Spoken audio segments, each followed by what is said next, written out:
Philippians chapter 4, verse 9. Those things which ye have both learned and received and heard and seen in me, do, and the God of peace shall be with you. When I worked in field service engineering, customers would often call me to visit their printing plants to troubleshoot and resolve critical problems with their machinery. Many of the machines that they would want me to work on and their subsystems were very new to me, and I hadn't worked on them before, which, caused a little bit of anxiety, frankly. And this meant that I had no idea what made them tick, and that is how they operated, and more importantly, how to maintain them or fix them. Most of the time, the problems involve complex electrical interfaces.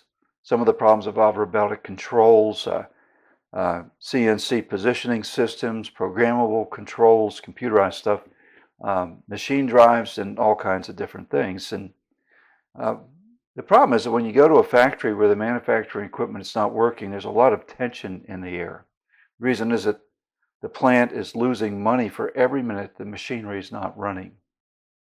Honestly, when I went into a plant to work on a system of which I had no experience, there was quite a bit of tension, as I already mentioned, and I had little peace when I went in there. However, after studying the systems and understanding them, I eventually could effectively troubleshoot the equipment and get things running again. And that was all by God's grace, frankly. And when I made subsequent visits to work on these same systems again, I did not have the apprehension that I had previously. It is because I had learned the equipment and what to do to effect the proper repairs that were needed. Peace came, basically, and this is the point, peace came with knowledge and the proper application of that knowledge. Now here Paul makes a similar point in the spiritual dimension.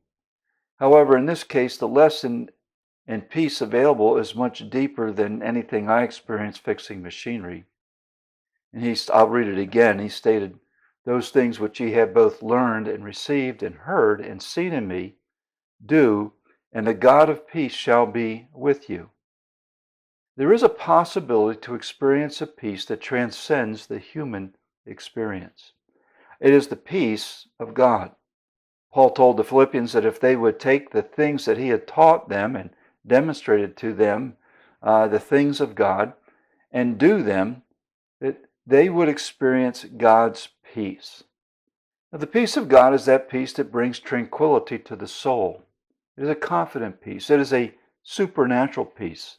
The natural person, that is the unsaved person, has no possibility at all to experience such a level of peace because they have no relationship with the living God, who alone is the one who can provide such peace. The point is this: if we want true peace, the starting point is to have a relationship with the Lord, our God, through faith in Jesus Christ. Yet more than the starting point is needed. After saving faith, peace is available by walking in the righteous ways of God as presented in His Word, the Bible. Thus, we must be saved and be obedient disciples to the teachings of the Word of God.